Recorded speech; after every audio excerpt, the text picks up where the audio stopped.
먼저 들어가기 앞전에 우리가 이제 부가가치세라고 해서 다들 한 번씩은 들어보셨을 거예요. 이게 소위 말해 우리나라 이제 빅3 세금 중에 하나라서 부가가치세, 부가세라고 많이 줄여서 부르시죠. 부가세, 그리고 소득세, 그리고 법인세 이렇게 크게 세 가지 세목이 우리나라 세수의 대부분을 차지합니다. 우리나라 세수가 대략 한 340조, 350조 정도 거칠 거예요. 얘가 그 중에 한 90조 정도가 부가세로 거치고요. 이게 이름이 부가가치세여서 그런데 우리 들어가기 전에 약속 하나만 하죠. 이게 부가가치세라고 생각하지 마시고 부가소비세라고 한번 생각을 해볼게요. 그러니까 그냥 모든 소비에 대해서 부과되는 세금입니다. 자, 부가세가 그러니까 오히려 해당되지 않는 물건이 거의 없어요. 우리 기름, 자동차에 쓰시는 분들 기름 넣으시죠. 기름에 10% 부가세 다 붙고요. 음식에 당연히 10% 부가세 다 붙고 길을 가다가 뭐 초콜릿 같은 거 하나 사시면은 거기 영수증에 10% 부가세 다 붙습니다. 그러니까 우리나라에서 발생하는 모든 소비에 10%가 다 붙는다. 그게 바로 이 부가세다라고 생각하시면 돼요. 그러니까 부가가치세라고 하면은 잘 와닿지 않는데 부가소비세다. 그냥 소비에 붙는 부가세금이다라고 생각하시면 돼요. 그래서 결론부터 말씀드리면 결국 이거를 납부하는 사람이 누구냐라고 했을 때, 신고 납부하는 사람이 누구냐라고 했을 때 사업주인 나예요, 나. 우리 선생님들. 근데 이거를 부담하는 사람이 누구냐? 그 납부는 내가 하는데, 그리고 아까 원천세도 납부는 내가 하지만 결국 근로자의 급여에서 미리 떼놓은 거를 납부한다 그랬죠. 의무만 내가 대신 해주는 거라고. 물론 그것도 지나긴 하지만. 부가세도 신고 납부는 나한테 있는데, 납부는 이거를 부담하는 사람은 결국 최종 소비자가 됩니다. 기름값에 10% 붙고 초콜릿값에 10% 붙고 음식값에 10% 붙는다고 했죠. 그러면 결국 모든 값에 부가세가 10%만큼 이렇게 올라가 있다는 얘기잖아요. 3만 원이면 3만 3천 원, 6만 원이면 6만 6천 원 이런 식으로. 그러니까 이거를 최종적으로 결국 부담하는 사람은 누구다? 소비자다. 우리 납세자들은 소비자한테 그 부가세를 받아서 대신 내는 역할입니다. 그래서 우리가 예를 들어서 음식을 만 원에 팔고 싶다. 내 손에 내 수중에 매출이 만 원이 찍혔으면 좋겠어라고 하면은 우리 대표님들 사장님들께서는 만 원에 파시면 안 되는 거예요. 만 천 원에 파셔야 되는 겁니다. 그러니까 부가세는 내 돈이 아니고 받아서 내는 거다라고 생각하시면은 아싸리 편합니다. 벌써 이제 인식이 달라지죠. 그러니까 내 돈 아니고 대신 받아서 낸다고 오케이. 그러면은 이거를 대신 받지 않으면 내 돈이 나가는 거예요.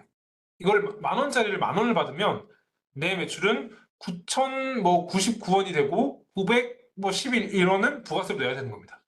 그래서 온전히 내 매출을 만 원을 만들고 싶으면 11,000원을 받아야 되는 겁니다. 무슨 말인지 아시겠죠? 그래서 이제 법무사 수수료 집 사신 분들 취득세 이제 보시면 법무사한테 맡기시면 법무사 선생님한테 맡기시면 법무사 수수료에 항상 더 붙고요. 저희 세무사 수수료도 뭐 55만 원, 44만 원 이런 것들이 그걸 받지 않으면 저희 돈이 나간 거거든요. 마찬가지로 우리 이제 사업하시잖아요. 부가가치세는 내가 낸다고 생각하시지 말고 내가 납부는 대신 해주는데 이거의 부담은 소비자가 하는 거다. 실제로 법 개념이 그래요. 제가 여기 뭐 이런 수업을 하러 온 건 아니지만 요거를 알기 시작하면은 내가 물건값에 음식값에 이 부가세도 붙여야 되겠구나. 이렇게 가셔야 됩니다. 네, 요것만 이해하셨으면 끝이에요. 그러니까 우리가 뭐 언제 내고 언제 납부하고 이거는 사실 실무적인 절차적인 문제니까 이 개념을 이해하시면 끝인 겁니다. 이거를 이해를 잘 안 돼서 이제 부가세 내는 거를 내 돈 낸다고 생각하시는 분들이 많으세요. 그러니까 내 돈이 아니거든요. 사실 개념적으로는 받아서 내는 거니까. 항상 그래서 내가 받은 금액의 한 10% 정도는 제가 항상 적금이나 뭐 예금에 넣어두실 것을 좀 권해드려요. 그런 걸로 주식 투자하지 마시고. 네? 그리고 이제 예를 들어서 우리가 약간 일기라고 말씀드렸죠. 일기, 상반기 1월부터 6월까지를 전부 모아서 7월 25일 날 신고 납부를 하는데 내가 이거를 모아놓지 못했다라고 하시면 한 5월, 6월부터는 대충 내가 번 거에 10% 정도는 쌓아놔야 되겠다. 이렇게 생각하시면 편합니다. 본격적으로 부가가치세에 대해서 들어가 볼게요.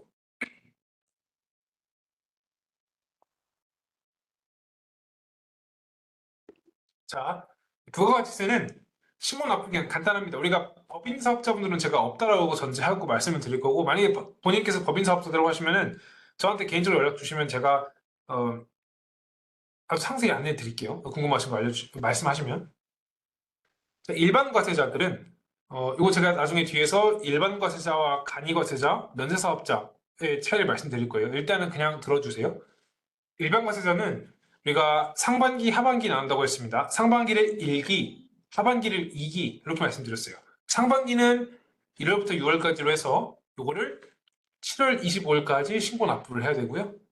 근데 생각보다 이게 바쁩니다. 이게 25일이나 주네라고 생각하실 수 있는데 내가 세금 계산서 잘 받았나? 혹시 빠뜨린 건 없나? 신용카드는 다 집계됐나? 이런 거 현금수수는 다 빠진 거 없나라고 하는 기간이 25일인 건데 이게 생각보다 짧습니다. 절대 길지 않아요. 그리고 하반기 2기는 7월부터 12월까지라고 해서 요거를 그 내년도 1월 25일까지 신고 납부를 하는 겁니다. 아, 그래서 반기씩 모아서 그 다음 달 25일까지 신고하는구나. 이렇게 생각하시면 편해요. 간이과세자. 간이과세자는 1년을 그냥 통으로 봅니다. 반기를 쪼개지 않아요. 간이과세자는 그래서 1년치를 한꺼번에 계산해서 다음 년도 25일까지 한 번만. 요거는 이 이름의 차이를 제가 뒤에서 소상히 설명드릴게요. 자, 아까 제가 부가가치세 이름을 어떻게 바꾸시라고 말씀드렸죠? 부가소비세. 그러니까 우리나라에서 발생하는 모든 소비에 대해서 그냥 일률적으로 10%다 때리는 겁니다. 제가 이렇게 되게 표현이 좀 그런데 때린다 이렇게 표현하면 이해하시 편하니까. 그럼 자, 여기서 부가가치세는 어떻게 산출되는 거냐? 내가 매출한 매출세액에서 내가 매입한 매입세액을 빼주고 이걸 토대로 납부세액이 되겠죠. 다시 말해서 제가 음식점에 한번 감정이입을 해볼게요. 왜냐면 우리 음식점 하시는 분들이 제일 많거든요. 그렇기 때문에. 음식점, 자, 내가 10,000원에 팔았어. 한 그릇에. 그러니까, 그러면 제가 상반기 전체 10,000원 팔았어. 라고 한번 가정해볼게요. 그러면은 10,000원에 매출세액 10% 붙여서 11,000원에 팔아야 이 부가세를 1,000원을 제가 걷어서 그대로 낸다라고 했죠. 대신 걷어서 납부한다. 이런 개념. 그러면은 내 매출세액은 1,000원이에요. 1,000원이고 매입세. 내가 마찬가지로 나도 소비를 했겠죠. 내가 이 소비가 근데 내가 뭐 이렇게 써버리는 소모성 소비가 아니었고 내가 사업을 위한 소비들이 있을 겁니다. 원재료를 사거나 아니면 뭐 탁자를 사거나 아니면 이제 뭐 수수료를 지급하거나 뭐가 있을까요? 쿠팡이츠 뭐 요기요 뭐 이런 것들 배달 수수료를 지급하거나 이런 것들 이런 건 다 보면은 배달 수수료 안에 이 부가세가 녹아 있는 거고 내가 이 사업을 하기 위해서 소비 지출을 하면서 전부 부가세를 이렇게 떼인 겁니다. 그러면은 이게 우리 선생님께서 사업을 위해서 발생한 납부한 부가세들은 이 창출하신 부가세 1,000원 거두신 거에 빼드릴게요 라는 개념인 거예요. 그래서 내가 그래서 10,000원짜리 하나를 팔 때 한 원가가 한 4,000원이야. 원가율이 한 40%야. 4,000원이면은 내가 발생한 매출세액인 1,000원에서 10,000원의 10%인 1,000원에서 4,000원의 10%인 400원을 차감해서 내가 이 600원을 내는 겁니다. 어떤 말인지 아시겠죠? 600원을. 자, 그리고 이제 우리나라에는 이 부가세에서 나온 부가세와 소득세 모두 이제 아우르는 개념인데 적격증빙이라는 게 있어요. 그러니까 적격증빙이 말대로 격에 맞는 증빙, 적절한 격에 맞는 증빙인데, 그러니까 이 증빙들을 받아야만 세법상 매입세액공제 인정해주고 경비 인정해주는 건 물론이고요. 이게 내 매출을 구성하는 어떤 그 가장 기본적인 전표가 되기도 해요. 이게 어떤 게 있냐면 세금 계산서. 우리가 부가가치세법상 과세대상 재화나 용역을 공급할 때 이제 예를 들어서 우리가 뭐 음식점 같은 거 하시는 분들도 음식점은 안 되겠다. 음식점은 안 되고 뭐가 있을까요? 내가 도소매업을 하는데 다이소 같은 거 한다고 한번 가정해 볼게요. 다이소를 하는데 모 업체에서 그 우리 뭐 그 사무용품 한 5천 개만 납품해 주세요. 납품해 주시고 대신 대금 청구하세요라고 하실 수 있겠죠. 그런 경우에는 내가 매출을 하니까 돈은 받고 그러면 이 돈을 받은 영수증을 끊어줘야 되잖아요. 그거를 세금 계산서로 이렇게 끊어주는 겁니다. 그래서 이 세금 계산서가 적격 증명 중에 하나고 다음에는 계산서. 계산서는 이제 면세사업자들은 그러니까 이 면세사업자가 부가세 면세사업자라는 뜻이거든요. 그러니까 소득세를 면세해주겠다는 뜻은 아니에요. 부가세만. 그래서 이 사람들은 세금이 없으니까 세금 계산서를 끊을 수는 없겠죠. 10%더 붙지 않으니까. 그래서 이 사람들은 계산서를 발급할 수 있고요. 하나 더, 신용카드 매출 전표. 음식점 같은 경우에는 우리가 주로 최종 소비자들을 많이 상대할까요? 아니면은 뭐 기업들을 많이 상대할까요? 보통 최종 소비자들도 많이 상대하겠죠. 네. 그렇기 때문에 최종 소비자들은 일일이 세금 계산서 끊어주면 그거 어떻게 해요, 그거? 오늘만 해도 벌써 200그릇 팔렸는데 그럼 일일이 다 찾아서 발급 못 해주잖아요. 그래서 여러분들은 신용카드를 받으면 이게 알아서 신용카드 매출 전표가 발행이 되는 겁니다. 네. 심플하죠? 이게 현금 영수증. 예를 들어서 음식점으로 이제 음식점을 하는데 현금을 내시고 현금 영수증 발급해 주세요라고 하시는 분들이 계실 거예요. 이런 경우에는 우리가 현금 영수증을 발급해 줄 수 있습니다. 그래서 우리가 4대 적격 증빙이 세금 계산서, 계산서, 신용카드 매출 전표, 현금 영수증 이렇게 네 가지입니다. 그래서 요거를 발행을 해줘야 되고 발행 받아서 내 경비로 인정받기 위해서는 이 네 가지를 받아와야 되는 겁니다. 자, 보시면은 총 매출액이 10%, 총 매입액이 10% 되어 있고, 보시면 이게 모든 내 어떤 그 상품에 보시면 이렇게 거래 금액이 있고, 이게 부가세가 다 녹아 있어요. 우리가 지금이라도 어디 아무 상품이나 하나 사셔가지고, 가시는 길에 이제 커피 한잔 하시고, 영수증 받으시면은 이렇게 다 부가세가 녹아 있을 겁니다. 새로운 사실, 이제 이런 거 이제 모르면 눈에 안 보이는데, 이게 알고 가면은 눈에 보이거든요. 그래서 내가 이 매출을 하기 위해서 사온 어떤 상품들, 그리고 뭐 소모품들, 그리고 어떤 그 용역들 제공받으면 이 부가세가 다 녹아 있잖아요. 그럼 내가 이 매출한 세금에서 이걸 빼줘야 내가 이 어떤 그 순수 어떤 창출한 부가가치에 대해서 세금을 낼 수 있겠죠. 그래서 이 매입세액도 잘 모아야 됩니다. 보시면은 부가세에서 어, 매입은 매입인데 공제 안 해주는 항목들이 있어요. 그러니까 내가 받아와도 공제를 안 해줍니다. 그래서 이런 것들은 사업을 위해서 쓴다고 하더라도 나중에 사업소득에서 경비로는 차감해주지만 매입세 공제를 해주지 않아요.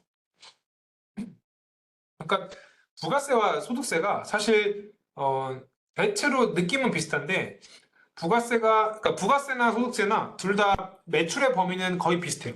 딱 맞는데 매입의 범위에서 부가세는 매입의 범위가 한 요 정도라고 하면은 소득세는 그 매입에 대응되는 비용 개념이 그 필요경비라는 개념이거든요. 내가 사업의 어떤 매출을 발생시키기 위해서 발생한 비용들 필요경비의 범위가 이 매입의 범위에 비해 조금 더 넓습니다. 한 이 정도 포함해요. 네. 그렇게 이해하시면 편하고 자, 그리고 제가 아까 불공제 항목 볼 건데요. 4대 적격 증명이 있다고 그랬죠. 세금계산서, 계산서, 신용카드 매출전표, 현금영수증. 간이 계산서 영수증 그냥 이렇게 연필로 펜으로 쓱 써주고 이렇게 슉 이렇게 해버리는 거 그런 거는 인정 안 됩니다. 적격 증빙이 아니어서 그래요. 그래서 음식점이나 뭐 이렇게 업장을 빌려서 우리 인테리어 깔끔하게 하면은 인테리어 계산서 꼭 받으셔야 돼요. 그거 안 받으면 하도 부가세 매입공제 못 받습니다. 그리고 이제 나중에 제가 뒤에서 말씀드릴 건데 면세사업자들은 부가세 신고 납부 의무가 없어요. 없는 대신에 이 사람들은 그러면은 신고 납부 의무가 없는 대신에 어떤 매입한 것들도 환급해주지 않습니다. 우리가 이게 항상 매출세액이 높으면은 당연히 납부세액이 나오는 건데 사업 초창기에는 그 음식점이나 뭐 이런 건 다른 시설 제가 계속 음식점을 얘기하는데 그런 분들이 많아서 그래요. 그래서 사업 초기에는 오히려 매입세액이 더 많을 수 있겠죠. 뭐가 있을까요? 이렇게 음식점 풀 인테리어 뭐 한 1억 정도 들였다고 하고 그리고 그 냉장고 설비들 전부 공급받고 책상 탁자 하는 경우에 벌써 오히려 매입세액이 매출세액을 오버하는 경우가 생길 수 있습니다. 그런 경우에는 일반 과세자에 한해서는 우리 세무서에서 매입액의 10%, 매입액의 10%가 매출세액보다 많은 경우에는 환급을 해줘요. 부가세를. 그래서 환급을 받을 수 있는데 면세사업자는 부가가치세법상 납세 의무자가 아니기 때문에 이 매출세액에 대한 어떤 신고 납부 의무도 없지만 매입세액이 많아도 환급도 안 해줍니다. 그래서 면세점은 애초에 부가세가 붙지 않기 때문에 제가 말씀드렸죠. 우리가 매출을 창출하기 위해서 사온 물건들 중에 부가세가 붙어 있으면 그거는 매입세액으로 빼주는 거다. 면세자들은 부가세가 붙어 있지가 않겠죠. 그 빼줄 세금이 없는 거예요. 그래서 공제 대상이 아닌 거고. 자, 비영업용 승용자동차 이런 애들은 조세 정책상 빼주지 않습니다. 우리가 그 차량도 뭐 여러 가지가 있어요. 그래서 화물차들, 내가 택시 하시고 운수업을 하시는 분들은 이런 분들한테는 차가 곧 사업용 재화죠. 이런 분들은 당연히 공제 받으실 수 있어요. 트럭 그리고 택시 승용자동차 이런 애들. 근데 이제 내가 개인적으로도 쓰고 사업에도 쓰고 하는 차량들, 이 되게 모호한 차들 있죠. 그냥 뭐 일반 뭐 그랜저, 뭐 제네시스, 뭐 BMW, 벤츠 이런 애들. 내가 사업을 위해서 거래처에 갈 때도 타기도 하지만 개인 목적으로 쓸 수도 있잖아요. 그런 차들은. 그런 차들은 나중에 사업을 위해 쓰는 게 명확히 확인되면 필요경비를 산입할 수 있는데 부가가치세법상 매입세액은 단 하나도 인정받지 못합니다. 아예 법에서 규정하고 있어요. 따라서 이 자동차들을 유지하기 위한 비용, 수리비, 기름값 이런 것들 전부 다 부가가치세, 매입세 공제 받을 수 없습니다. 그런데 여기 이제 정확하게 법조문을 보면 개별 소비세가 과세되는 자동차라고 되어 있거든요. 그래서 이런 차들은 우리가 매입세 공제도 받을 수 있고 더해서 기름값, 수선비, 수리 비용들 다 엔진오일 비용 이런 것들 다 공제받을 수 있어요. 어떤 게 있냐면 경차들, 모닝, 레이, 캐스퍼 이런 친구들 다 공제받을 수 있고 대신 그 캐스퍼 전기차, 캐스퍼 EV는 우리가 조금 이게 기가 길어요. 그래서 그 친구가 경차 규격을 초과하거든요. 이 친구는 안 됩니다. 우리 캐스퍼가 그 광주형 일자리라고 해서 광주에서 생산하잖아요. 그래서 캐스퍼 사면은 매입세 공제도 받고 사업용에 쓰면서 우리 어떤 그 광주의 어떤 지역 발전에도 기여할 수 있는 그런 어떤 친구입니다. 그래서 참고하시고 그리고 이제 카니발 9인승, 스타리아 9인승 그리고 최근에 나온 차 중에 펠리세이드 9인승 있죠. 9인승 이상 차들은 요 비영업용 승용자동차 대상에 해당하지 않기 때문에 차값의 10% 바로 환급이나 매입세금으로 빼주고요. 그리고 기름값, 수선비 전부 다 매입세 공제 가능합니다. 그래서 내가 뭐 자제분들도 계시고 아이도 있고 가정용으로도 쓸 건데 사업에도 쓸 거고 필요해. 그래서 카니발, 펠리세이드 이런 거 사면은 기본적으로 10%는 할인받고 사는 그런 느낌이에요. 네. 물론 이제 사업에도 쓰셔야 됩니다. 사업에는 하나도 안 쓰면서 내가 그냥 막 자영으로만 타고 다니시면 그건 조금 그렇고 사업에도 쓰시면서 가끔 이제 개인 목적으로 쓰는 경우에 이제 그런 9인승 이상 차들은 인정이 된다. 그래서 참고하시면 좋을 것 같습니다. 그 접대성 경비. 접대성 경비는 어, 사업에 필요 없는 어떤 비용이냐라고 하면 사실 그거는 아니에요. 그죠? 우리가 어떤 거래처한테 좀 잘 보이고 어떤 사업을 용이하게 하기 위해서 술 대접도 좀 하고 식사 대접도 좀 하고 이럴 수 있겠죠. 상품권도 하나 좀 드리고.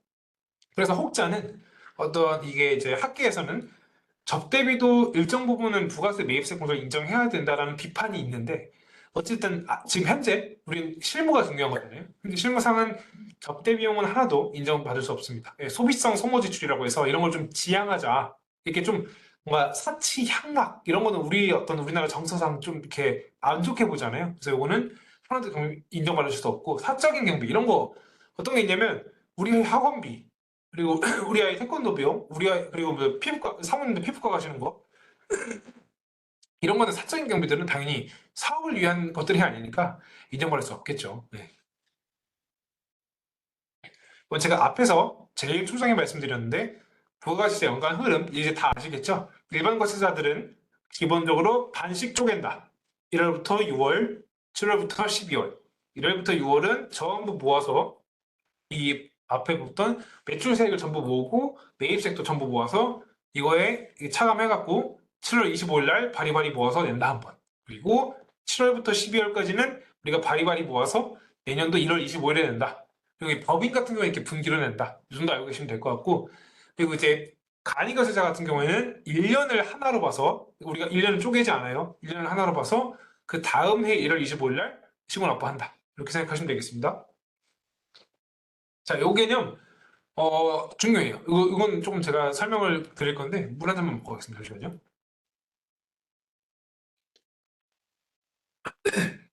그 서울에는 요새 미세먼지가 엄청 심해서 이게 목이 엄청 탁하더라고요. 다들 혹시 건강 조심하시고 마스크 잘 쓰고 다니시고 어쨌든 갑자기 이제 딴 길로 새고 있는데 사업을 해서 돈 많이 버는 것도 중요하지만 건강이 또 최우선 아니겠습니까? 우리가 사업을 해서 돈을 많이 벌었는데 아프면은 그럼 그 의사분들 좋은 일만 시키는 거잖아요. 네. 그렇기 때문에 건강하셔야 됩니다. 자, 이제 부가세법상 사업자 안내인데요. 크게 이제 세 분류는 나뉘어요. 우리가 아까 말씀드린 법인 사업자와 개인 사업자 분류는 그 소득에 따른 분류라고 볼 수 있습니다. 그러니까 이게 법인세, 소득세가 있잖아요. 법인세가 법인 소득세고 소득세는 개인 소득세입니다. 그래서 법인 사업자, 개인 사업자의 분류는 이 어떤 인격이 누구냐, 개인이냐, 법인이냐 이렇게 나눠지는 거예요. 그거는 소득세와 법인세에서 규정하는 어떤 그런 사업자의 분류고 부가세법상 사업자, 제가 부가세를 앞으로 이제 부가세라고 그냥 표현하겠습니다. 그래서 부가세법상 사업자는 크게 이렇게 세 가지가 있어요. 과세 사업자는 일반 과세자와 간이 과세자가 있고, 그리고 이 외에 별도로 과세 사업자의 어떤 대척점 반대편에 있는 면세 사업자가 있습니다. 과세 사업자는 대체로 다 일반 과세자예요. 일반 과세자인데 이 간이 과세자는 어떤 거냐면 약간 우리가 이름이 좀 어려운데 아기 과세자, 이 청소년 과세자라고 생각하시면 편합니다. 우리가 아이나 청소년들한테는 그 뭔가 똑같은 성인과 똑같은 의무와 어떤 이제 그러니까 의무를 기대하기가 어렵잖아요. 아직 어리니까. 그러니까 초창기 사업자들이고 굉장히 영세한 분들, 이런 분들은 간이과세자로 분류해서 세액 부담이 낮고 그리고 어떤 납세 의무를 조금 그냥 거기까지만 하세요. 이런 거죠. 그러니까 애기들 좀 아이과세자로 생각하시면 편해요. 면대사업자는 제가 앞에서 말씀드렸는데 개념이 좀 어려울 수 있습니다. 근데 요거를 아시면 이해가 편해서 제가 말씀드리면은 우리가 제가 부가가치세를 부가소비세로 우리가 인식하자라고 말씀드렸죠. 부가소비세라고 하는 것은 이제 우리가 소비하는 모든 것에는 다 부가세가 붙어 있다. 이렇게 말씀드렸어요. 근데 이제 부가세가 붙는 것들은 그런 물건들은 이제 사업자분들의 살을 쪼개서 부가세를 낼 게 아니라면은 원래 물건 가격에 부가세를 얹어서 판매하시는 거라고 제가 말씀을 드렸죠. 그러면은 이게 결국 어떤 효과를 불러올 거예요? 우리가 그 혹시 정치에 좀 그러니까 그 어떤 사회 그 뭐랄까요? 국제 정세에 관심 많으신 분들은 트럼프 미국 대통령이 관세를 부과한다고 하잖아요. 그러면 그 관세를 부과해서 그게 결국 그게 수출하는 어떤 그 회사들이 부담하는 세금일까요? 그렇지 않습니다. 관세는 결국 그 실제로 소비지국 그거를 소비하는 국가의 국민들이 결국 관세만큼 얹어진 가격을 부담하는 거니까 물가가 올라가겠죠. 부가세도 마찬가지입니다. 소비세거든요. 부가세율이 올라가면 내가 만 원짜리를 팔면서 부가세를 20% 그러니까 그래서 20%에서 20%로 올라가면 만 원짜리 물건 팔면서 부가세를 2천 원 붙여야 되는 거잖아요. 그럼 결국 물가가 올라가고 안 그래도 지금 우리나라 지금 내수가 어려운데 물가를 상승시키는 그런 효과가 올라오겠죠. 네. 구매력이 안 그래도 지금 좀 부족한데 네? 경제가 어려워서. 그래서 특정한 업종들, 일부 나라에서 정한 업종들은 야 이거는 어 우리가 면세 사업자로 인정을 해줄 테니까 이게 인정할 테니까 요거는 최종 소비자들의 부담을 좀 낮게 해줘. 그러니까 부가세 더 붙여서 가격을 올리지 마라. 이런 업종들이 있어요. 어떤 업종들이 있을까요? 대표적으로 이런 업종들은 우리가 필수 소비재, 뭔가 삶을 영위하는 데 있어서 좀 필수적인 것들. 대표적으로 이제 그 임금지대 이자 이윤이라고 해서 그 근로자분들 그리고 이자 그리고 토지의 어떤 공급 이런 것들은 그, 그 공급의 사요소로 기본적인 사요소라고 해서 이런 거는 이제 부가세 법 개념상 좀 어려운데 이런 것들은 이제 부가세가 붙지 않고요. 그리고 그런 기초 농산물들 있잖아요. 배추, 김치, 두부 이런 것들. 이런 것들은 쌀 이런 것들 먹고 살아야죠, 사람이. 먹고는 살아야 되니까 이게 이런 것들에 부가세를 붙여버리면 가격이 올라가겠죠. 그래서 이런 거는 부가세 우리 과세 안 할 테니까 가격 올리지 마세요. 이런 취지입니다. 그리고 우리나라 분들 얼마나 그 교육열에 민감하십니까? 그래서 교육업에 대해서는 부가세가 붙지 않아요. 대신 모든 교육업에 대해서 다 인정해 주는 게 아니고 교육청에서 인가받은 학원들 이런 것들은 부가세 면세사업자입니다. 그러니까 이게 그 학원 하시는 원장님들이 이뻐서라기보다는 결국 부가세 과세사업자가 되면은 가격이 올라가 버리니까 가격을 올리지 말라는 차원에서 면세사업자들이 있는 거고요. 그럼 더 나아가서 그 그 여성용품들 그런 것들은 이제 삶을 살아가는 데 꼭 필요한 것들이죠. 그런 것들도 면세 사업이고 그리고 이제 조세 정책 목적상 뭐 그런 것들이 있습니다. 뭐 여러 가지 좀 이렇게 그 장애인용 그 이렇게 교구들 물품들 있잖아요. 이렇게 걸으시는데 꼭 필요한 것들 이런 것들은 또 면세 사업으로 분류하고 있기 때문에 그러니까 면세 사업이 뭔가 그 사업자가 이뻐서 나도 해줘 이게 아니고 결국 가격을 올리지 말라 이런 차원에서 이렇게 면세 사업과 과세 사업으로 분류를 하고 있습니다. 사업자는 뭐 사실 크게 좋을 건 없어요. 환급도 안 해주고 그렇습니다. 자, 그리고 간이거세다, 일반거세다. 뭐가 더 좋을까? 이제 고민하시는 분들이 계실 거예요. 특히 처음 사업을 시작하시는 분들은 간이거세 할 거냐, 일반거세 할 거냐, 면세사업 할 거냐를 처음에 선택할 수 있어요. 면세사업은 내가 그 해당하는 업종을 영위하여야만 할 수 있는 거기 때문에 그건 선택 여지가 없고 내가 과세사업을 영위하면 일반과세와 간이과세 둘 중에 하나를 선택을 해야 됩니다. 자, 우리가 일반과세자는 제가 핵심을 말씀드리면 혹한 성인으로서 모든 부가세법상 권리 의무를 다 누릴 수 있어요. 10% 내가 판 매출에서 10% 세금 내야 되고 대신 내가 초창기에 투자가 많다라고 하면은 이 아까 제가 우리 하단에 있었죠. 보여드리면 매입세가 있었죠. 그래서 사업 초창기에는 매입이 더 많을 거예요. 그런 경우에 일반 과세자는 환급을 받으실 수 있습니다. 내가 초창기에 예를 들어서 이런 업종들 내가 초기에 인테리어도 해야 되고 뭔가 시설도 많이 투자해야 돼. 그 제가 최근에 서울 그 강남의 청담동이라고 그 좀 부자 동네 있잖아요. 거기에 피부과 의사분 개업하신 걸 좀 도와드렸는데 거기가 글쎄 월세가 한 달에 거의 2천만 원이더라고요. 그러면 거기에 부가세가 한 200만 원 붙겠죠. 그리고 그 이렇게 성형외과였는데 온갖 시술 기계들 그리고 인테리어 싹 하는데 거의 10억이 들었어요. 10억. 이런 분들은 그러니까 이런 병원 정형외과 분들도 그래요. 이제 되게 그런 MRI 장치들 이런 장치들이 기계값이 비싸. 네. 그래서 의사분들 돈 많이 번다고 생각하지만 많이 버시죠. 많이 버시는데 한 초반 한 4, 5년 가는 그 빚 갚는데 정신이 없어요. 그래서 내가 음식점을 하거나 뭔가 실제 시설 투자가 많은 업종을 하신다. 그러면은 일반 과세제로 하시는 게 좋습니다. 환급을 받아서 조금이라도 초기 그 자금 부담을 줄여가지고 이걸로 뭐 재투자를 한다던가 아니면 조금 이제 운전 자본 조금 내가 사업을 운영하는데 기본적으로 좀 갖고 있는 돈 이제 뒷주머니에 좀 그래 돈이 있으면 좀 훈훈하잖아요. 든든하고. 근데 내가 굳이 초기에 시설 투자가 많지 않아요. 그리고 요새 젊은 분들은 그 크리에이터라고 해서 지식 창업들이 많거든요. 그냥 뭐 편집해주고 유튜버분들 그리고 뭐 영상 편집해서 나의 어떤 뛰어난 어떤 두뇌를 바탕으로 지식 창업을 하시는 분들은 뭐 매입이랄 게 딱히 없어요.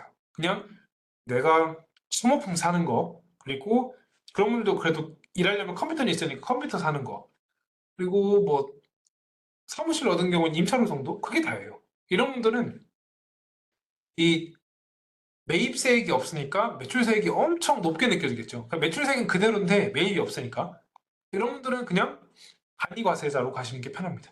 보시면 이렇게 매출세액을 계산하는 방법을 제가 이렇게 갖고 와봤는데요. 일반 부가가치세법상 사업 일반 과세자는 그냥 1,000만 원에 10% 곱한 매출세액이 100만 원에 해당하는데 간이과세는 제가 아까 아기과세자라고 말씀드렸죠. 우리가 아직 너는 어리니까 우리 어린 아이들한테도 그렇잖아요. 넌 어리니까 그냥 거기까지만 해. 이런 거 있잖아요. 그래서 간이가치자는 매출이 1,000만 원일 때 일단 매출세액인 10% 곱하고 근데 이제 업종별 부가를 한 번 더 곱해줍니다. 이게 업종별로 부가를 좀 다른데 한 10에서 40%까지 있어요. 그러면은 사실상 거의 세부하면 10분의 1이네? 그러면은 나머지는 내 주머니로 가져가면 되겠죠? 그죠? 근데 대신 간이가세자의 치명적인 단점이 팁을 안 해줍니다. 간이가세자는 너는 애기인 대신에 이제 더 먹지 마. 약간 이런 거죠. 네. 그 어떤 그 실제 개념 그게 아니지만 그냥 제가 이해하시기 편하시라고 이렇게 말씀드리고 있습니다. 그래서 내가 초기에 시설 투자가 많다. 그러면 간이가세자로 했다가 하나도 환급 못 받아요. 일반 가세자로 하시는 게 당연히 유리하고 내가 지식 창업이어서 뭔가 그 매입 자체가 많지 않아요. 뭐 이렇게 돈을 그렇게 별로 안 써. 그러면은 간이가세자로 일단 가서 시작을 하시는 게 유리합니다. 그리고 단순히 업종 매출 규모뿐만 아니라 그 특정한 지역들 같은 경우에는 아예 간이과세를 배제하는 지역들이 있어요. 대표적으로 강남 이런 곳들은 서울시 강남 이런 곳들은 어 당신이 죄송합니다. 선생님이 강남에 사업자를 내는 것 자체가 이미 당신 충분히 일반 과세로서 어떤 의무를 이행할 준비가 됐다라고 본다. 이런 개념인 어떤 그 지역들이 있어요. 그러니까 쉽게 말해서 거기서 개업하면은 그거 이상은 벌어요. 이러는 거죠. 그래서 뭐 광주라고 하면은 뭐 충장 뭐 이런 데들 그런 데는 이제 요새 유동인구가 좀 많이 줄었다고 하시는데 유동인구가 많으니까 아예 거기서 하시면은 적어도 요 금액은 넘어요. 이렇게 하셔서 아예 간이가세가 안 되는 지역들이 있으니까 이런 거는 그 담당 세무서 조사관 그 공무원분들께 여쭤보면은 진짜 친절하게 알려주실 거예요. 그래서 이런 지역들도 꼼꼼히 한번 보시고 개업을 하실 것을 추천을 드립니다. 근데 간이가세사 같은 경우에는 이제 연간 공급 대가가 1억 400만 원에 미달하는 사업자가 간이가세사에 해당하고요. 내가 매출이 1억 400이 넘는다고 하면은 이제 우리나라에서는 이제 선생님께서는 더 이상 아이가 아니세요. 충분히 의무 부담을 하실 능력이 되십니다. 이렇게 보는 겁니다. 특정한 업종, 부동산 임대업, 과세 유흥장소 같은 경우에는 이거는 4,800만 원 미만이면은 간이가세에 해당하고 요거 넘어가면은 바로 일반과세자 해당해요. 그리고 요거는 하나 더 말씀드리면 어, 내가 그리고 주로 어떤 사업 구조를 영위할 건지 한번 고민해 보실 필요가 있어요. 이게 무슨 말이냐면은 제 고객 중에 한 분이 그 유튜버인데 먹방 유튜브를 하시는 분들이 계십니다.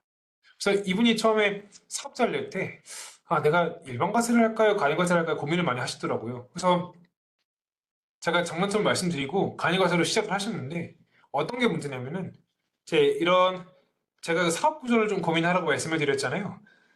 내가 많은 최종 소비자들을 대상으로 주로 어떤 매출을 영위한다라고 했을 때는 간이과세자를 시작해도 상관없습니다. 크게 상관이 없는데 내가 그런 B2B 사업이라고 해서 비즈니스 투 비즈니스라고 하죠. 내가 만약에 주로 큰 업체들, 대기업, 중견기업 이런 회사들을 상대로 사업을 하는 경우에는 간이과세자가 그게 정답이 아닐 수가 있어요. 어떤 거냐면 우리가 간이과세자도 요새는 두 가지 간이과세자가 있는데요. 그냥 일반 간이과세자, 생명나서 발행할 수 있는 간이과세자가 있습니다. 근데 처음에 사업을 시작할 때 간이과세자로 선택을 하면은 이 간이과세자는 생명나서를 발행할 수가 없어요. 근데 먹방 유튜버 같은 경우에는 이제 해외 음식점들한테 광고 의뢰를 받고 그 음식점에 뭐랄까요 광고를 찍어주는 경우가 있습니다. 그러면은 상대방 대표님께서는 당연히 돈을 주고 광고를 찍어달라고 했으니까 그 상대방 대표님은 비용 처리를 하시려면은 4대 적극증명 중에 하나인 세금계산서를 발급받으셔야 되겠죠. 그래서 세금계산서를 요청을 하셨어요. 근데 우리 사업자는 이 유튜버께서는 간이과세자였네. 그러면 간이과세자는 세금계산서를 발급할 수가 없습니다. 그래서 뭐 세금계산서 발급 못하더라도 그냥 현금영수증 발행을 할 수 있거든요. 현금영수증 발행해주면 되는 거 아니냐 이렇게 생각하실 수 있는데 이 간이과세자가 발행한 현금영수증으로는 상대방이 매입세 공제를 받을 수가 없어요. 그래서 대기업이나 중견기업들 이런 식당을 하는 업체들이 광고를 했을 때 간이과세자와 거래를 하기 좀 꺼려하더라고요. 되게 난색을 표해요. 그렇기 때문에 결국 세금은 내가 번 거의 퍼센트로 가져갑니다. 막 양도소득세법상 막 다주택자 중과하면 77%, 뭐 88%도 떼가지면은 결국 퍼센트로 가져가잖아요. 내가 번 거보다 더 가져가진 않아요. 그러니까 내가 더 많이 벌 수 있으면 많이 버는 게 우선입니다. 그래서 이 유튜버 분 같은 경우에는 상대방한테 세금계산서를 발행해주기 위해서 그러니까 계속해서 그 대기업들과의 원만한 거래관계, 광고를 수주하기 위해서 간이과세를 포기하셨어요. 그러니까 여기서 우리가 좀 알 수 있는 거는 제가 말씀드리고 싶은 거는 내가 주 사업 구조가 최종 소비자를 대상으로 하는 게 아니고 뭐 기업체를 상대로 한다라고 하시면은 간이과세자보다는 일반과세자로 하시는 게 맞습니다. 네. 그래서 그런 분들이 세금계산서를 요청하실 거고 상대방도 이 세금계산서를 통해서 매입세 공제를 받고 싶어 할 거란 말이에요. 그죠? 근데 나한테 받은 거를 저분이 가져가셔도 공제를 받을 수가 없네? 이런 경우에는 벌써 상대방이 이 간이과세서 하셔서 조금 뭐라 그런데요. 이렇게 벌써 말이 이렇게 나와요. 그러니까 꼭 내가 주 어떤 매출처가 어디냐에 따라서 요 사업자를 섬세하게 좀 고려를 하셔야 된다. 단순히 세금 싸다고 해서 간이과세로 갔다가 낭패다. 이렇게 알고 가시면 좋을 것 같습니다. 네. 그래서 우리가 계산 구조를 알면은 절세를 좀 더 해볼 수 있겠죠. 사실 부가가치세는 부가소비세라고 해서 제가 이미 납세자한테 받아온다라고 했잖아요. 근데 사실 이 부가세가 없는 걸 내가 할 수 있다면 물건도 싸게 공급해서 더 많이 팔 수 있고, 그럼 100만큼 떼왔는데 미리 준비하고 있었는데 실제로 한 40밖에 안 냈네? 그럼 60은 인마이 포켓. 내 거로 하면 되잖아, 내 거로. 그래서 이 구조를 보면은 우리가 절세할 수 있는 방법에 대해서 한번 알아볼 수 있습니다. 보시면 매출세액에서 매입세액을 빼면 납부세액이 되는데요. 자, 매출세액. 우리가 이 매출세액을 구성하려면, 매출을 구성하려면 내가 상대방한테 세금 계산서 발행해 준 거, 그리고 신용카드로 내 업장에서 긁힌 거, 그리고 현금 영수증 발행한 거, 이런 것들이 전부 국세청 전산에 집계되어 있어서 요즘은 신고 기간에 그 홈택스 전산으로 바로 활용하실 수 있습니다. 그래서 이걸 이제 그때그때 잘 발행하시면 내가 이걸 뭐 이렇게 모아놓고 할 필요가 없어요. 그리고 간혹 가다가 현금으로 계산하시는 분들 계시잖아요. 아직까지 우리 그 좀 연로하신 어르신들께서는 음식값을 현금으로 치르시는 분들도 계세요. 그런 것들은 내가 이제 현금으로 받았다고 해서 신고를 안 하면 되냐? 그거 안 됩니다. 요새는 다 현금으로 다 착실하게 신고하셔야 돼요. 그럼 자, 이 계산 구조를 보면 제가 절세를 할 수 있다고 말씀드렸는데, 그러면 매출세액이 없는 사업을 영위하면 되겠죠? 그런 게 어떤 게 있냐? 우리가 영세율이라고 혹시 들어보셨나요, 선생님들? 영세율이라고 해서 부가가치세법상 납세 의무자긴 해요. 나도 신고 납부는 해야 되는데 세율을 0% 적용받는 사업자들이 있습니다. 주로 어떤 사업들이 있냐면 그 사업자들은 환급은 환급대로 다 받고 그리고 이제 그 매출세금 없어서 환급 계속 받는 거예요. 엄청 좋죠. 어떤 사업들이 있냐면 수출하는 분들, 그리고 그 도세특례제한법에 정한 일부 사업자들, 막 이렇게 국가의 도시철도를 공급한다던가 국방 사업을 공급한다던가 이런 분들은 이제 나라의 정책상 영세를 적용하고 일반적으로 이제 수출하시는 분들이 대상이 될 텐데, 그럼 내가 이렇게 한번 고민해 볼 수 있겠죠. 내가 잘 되면 뭔가 그 수출도 한번 해봐야 되겠다. 이렇게 한번 고민해 보실 수 있겠죠. 그리고 매입세액을 늘리려면 어떻게 해야 돼요? 내가 사실 이거를 뭐 더 이렇게 막 확 늘린다기보다도 내가 꼭 받아야 되는 증빙들을 반드시 챙겨야 되겠다. 이렇게 생각하시면 편하겠죠. 그 4대 적격 증빙.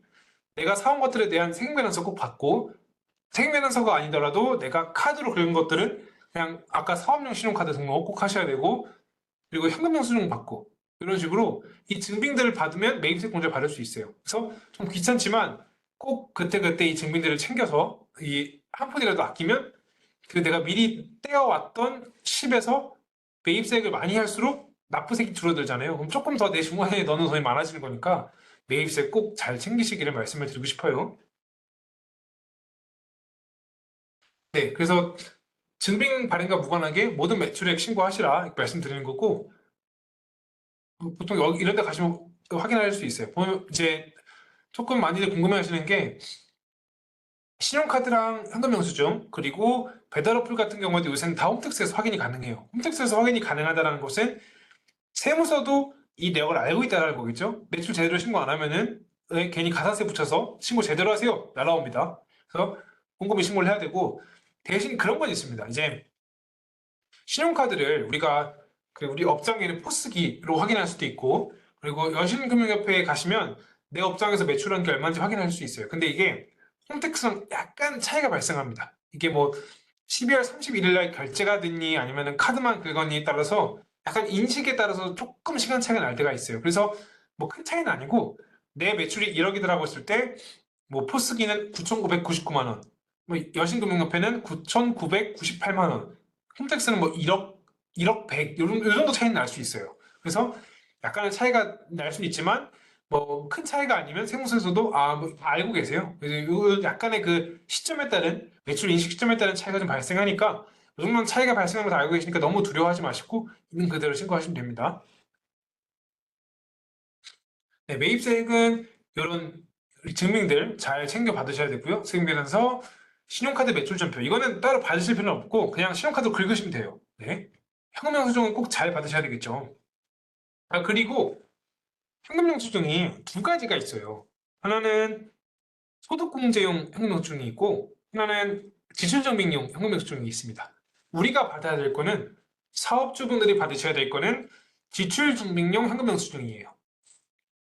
일반적으로 근로자분들이 연말정산 때 신용카드 소득공제 받고 싶어서 받는 현금영수증은 소득공제용 현금영수증이고, 우리가 받아야 될 거는 지출증빙용 현금영수증입니다. 이걸 우리가 소득공제를 받아버리면 비용처리 인정이 안 돼요. 그렇기 때문에 꼭 지출증빙용 현금영수증 받으셔야 된다. 인지하시고요. 그리고 우리가 이 증빙을 받아왔는데도 불구하고 공제가 안 되는 것들이 있습니다. 어떤 거냐면 사업과 아무 관련 없는 것들. 우리 아이 학원비, 우리 사모님 피부과 시술 비용 이런 거는 사업과 관련이 없죠. 그래서 대상서 받아오셔도 이거는 공제 받으시면 안 됩니다. 이런 거는 이제 거의 전산으로 바로 빨간불 떠서 이제 전화 와요. 세무서에서. 세무서 전화 오면은 그 굉장히 무섭거든요. 저도 이제 가끔 가슴이 콩닥콩닥 할 때가 있어요. 그리고 면세사업과 관련된 매입세액이 없기 때문에 이거 알뜰 공제가 안 되고요. 세액면에서 받아오시지 않는 것들 이런 것도 공제 안 돼요. 대신 이제 세액면에서 받아오지 않더라도 신용카드로 긁었다거나 현금영수증을 받았다거나 이러면 이제 가능합니다. 그리고 아까 제가 말씀드린 자동차들 공제 안 된다고 말씀드렸고요.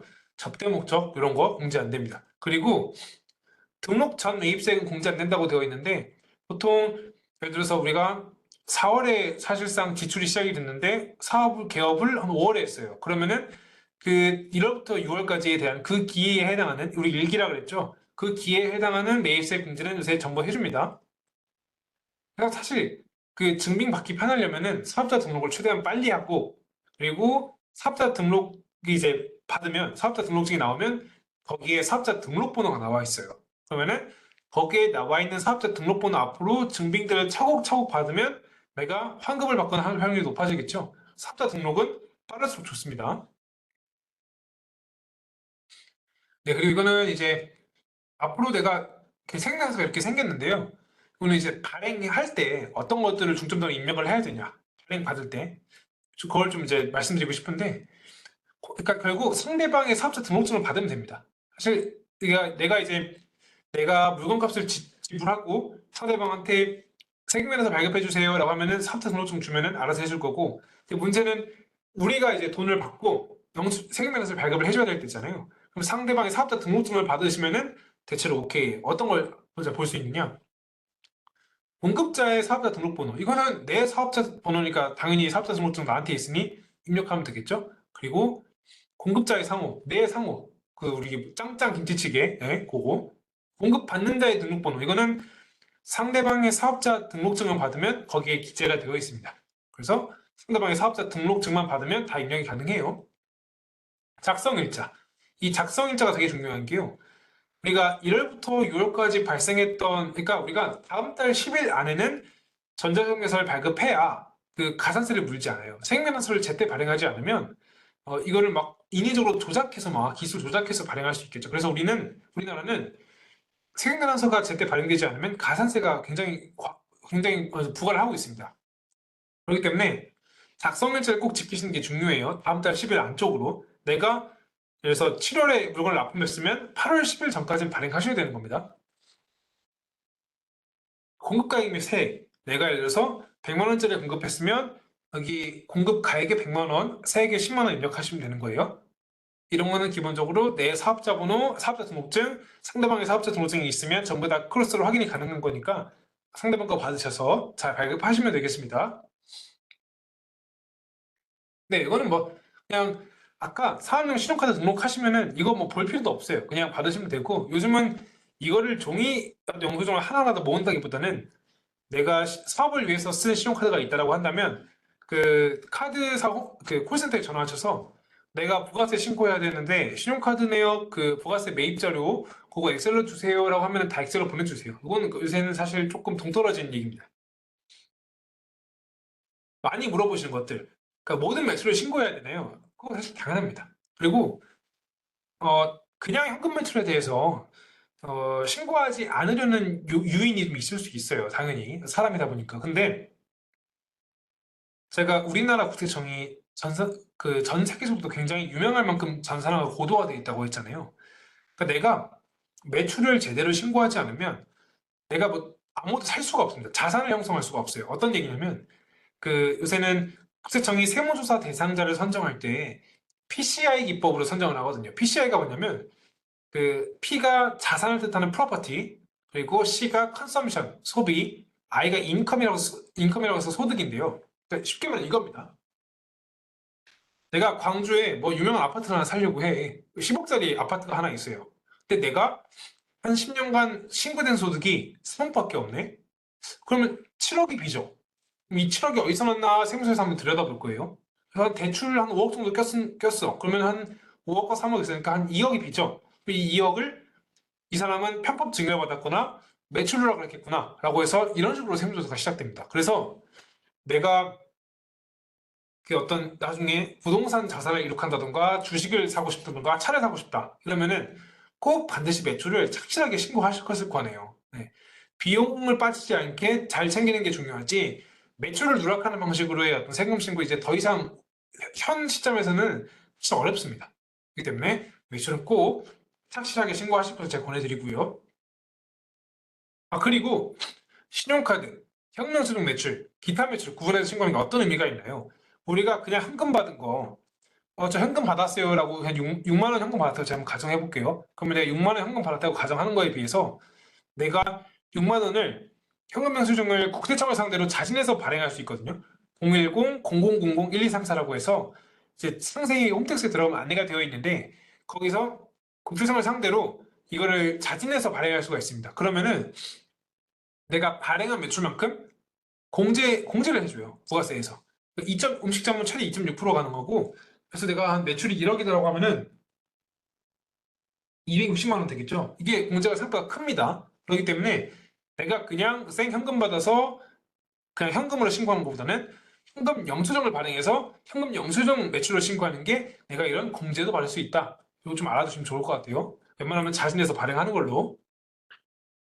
대신 법인 사업자나 직전 연도에 10억 원 초과하는 분들, 이런 분들은 뭐 굳이 공제해줄 필요가 없겠다라고 생각을 해서 공제 대상이 아닙니다. 자, 매입 관련해서 많이 물어보신 것들. 이거는 이제 제가 뭐 공상으로 무료 상담 같은 거 하다 보면 많이 여쭤보시더라고요. 내가 매입을 했어요. 매입을 했는데 급하다 보니까 그래서 뭐 그런 게 있겠죠.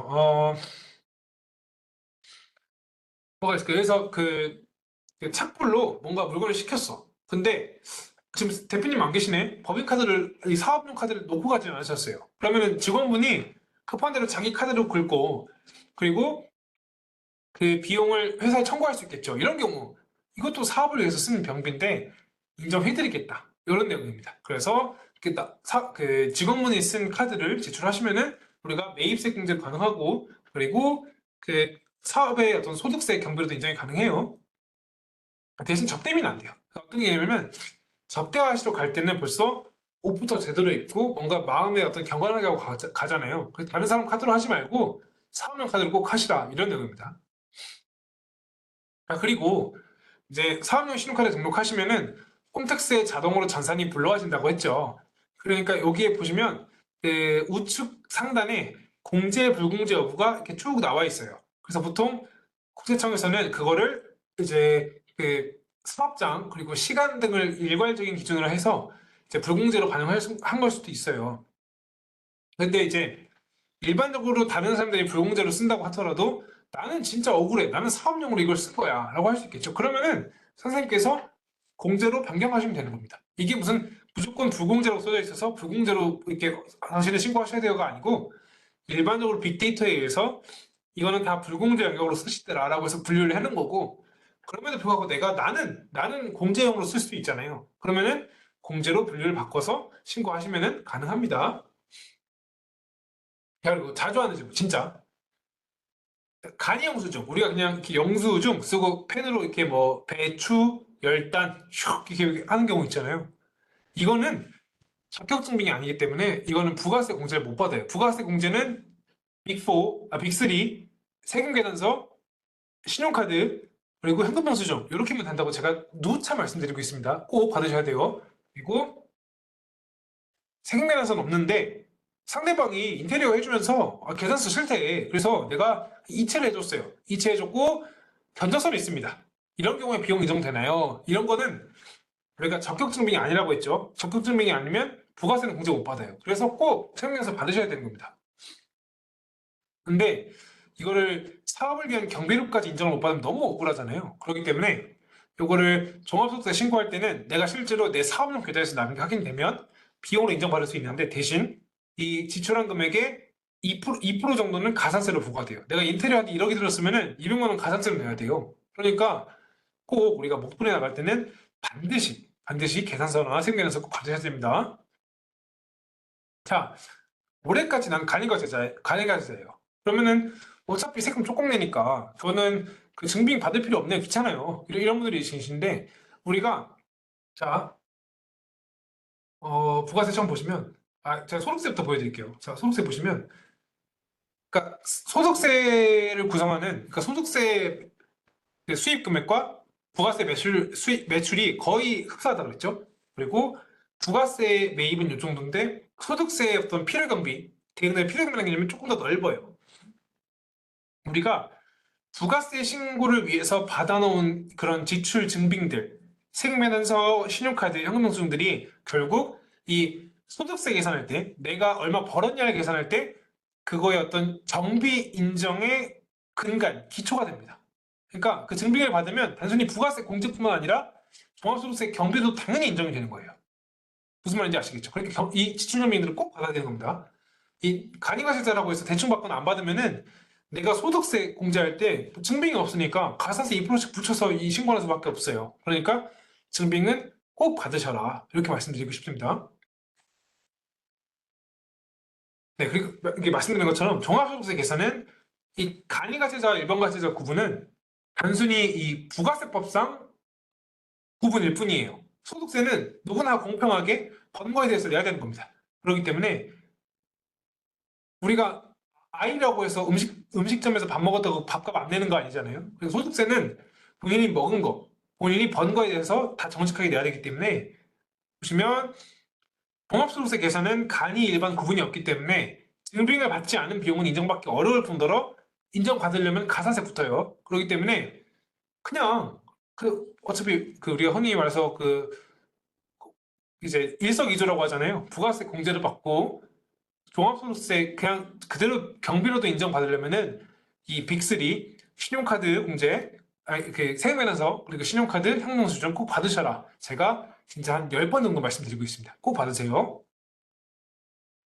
그리고 다음 번은 이제 우리가 빅2 중에 일반 초보 사업자분들이 알아야 될 세금 빅2, 부가가치세와 종합소득세가 있다고 말씀드렸죠. 원천세는 사실 내 세금은 아니에요. 그죠? 내가 대신 내주는 세금이긴 하지만, 제가 이제 대망의 종합소득세를 말씀드릴 거고, 요거를 제가 저서 혹자로 친한 교수님한테 들은 얘기로는 명강사의 어떤 필요 요건으로는 그게 빨리 맞춰야 명강사가다, 이렇게 말씀드린 적이 있거든요. 그래서 제가 빨리 맞추기 위해서 빨리빨리 할 테니까 한 5분만 쉬었다가, 지금 7분이거든요. 한 4시 13분부터 종합소득세 마지막 파트에 대해서 강의하도록 하겠습니다. 네. 그러면 조금 이따 뵐게요.